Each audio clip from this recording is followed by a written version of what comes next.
ধ্বংসের ঠিক মুখোমুখি দাঁড়িয়ে মুচকি হাসি দেওয়া মানুষ আমি। হয়তো পাগল, হয়তো অনুভূতির ভিতর লুকিয়ে থাকা এক অতল অন্ধকারের বাসিন্দা। ভিতরে ভিতরে কতটা ভেঙে পড়েছি তা কাউকে দেখাই না,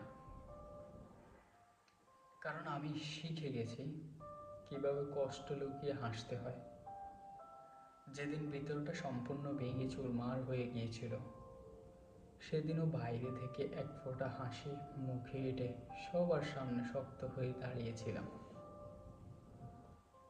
কেউ টের পায়নি আমি তখন নিজেকেই হারাচ্ছিলাম। কষ্টগুলো এখন আমার নিত্য সঙ্গী, একাকিত্ব আমার সবচেয়ে আপন আশ্রয়। মানুষ ভাবে আমি সুখী, অদম্য শক্ত, কিন্তু তারা জানে না প্রতিটি রাত আমার কাছে এক একটা যুদ্ধক্ষেত্র,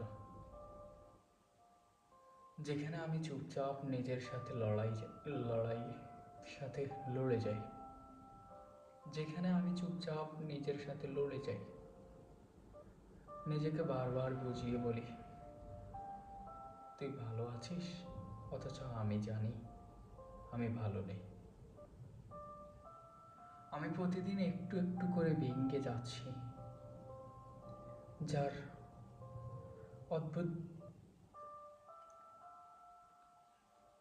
অদ্ভুতভাবে এই ভেঙে যাওয়াটাকেই আমি যেন ভালোবেসে ফেলেছি। আমি সেই মানুষ যে হার মানার ঠিক আগ মুহূর্তেই হাসে, কারণ জানি কান্না দেখিয়ে কিছুই পাওয়া যায় না। এই পৃথিবীর শক্তদেরই মনে রাখে, দুর্বলদের গল্প কেউ শোনে না। তাই আমি অনুভূতির আগুনে পুড়ে যাওয়া এক নীরব যোদ্ধা।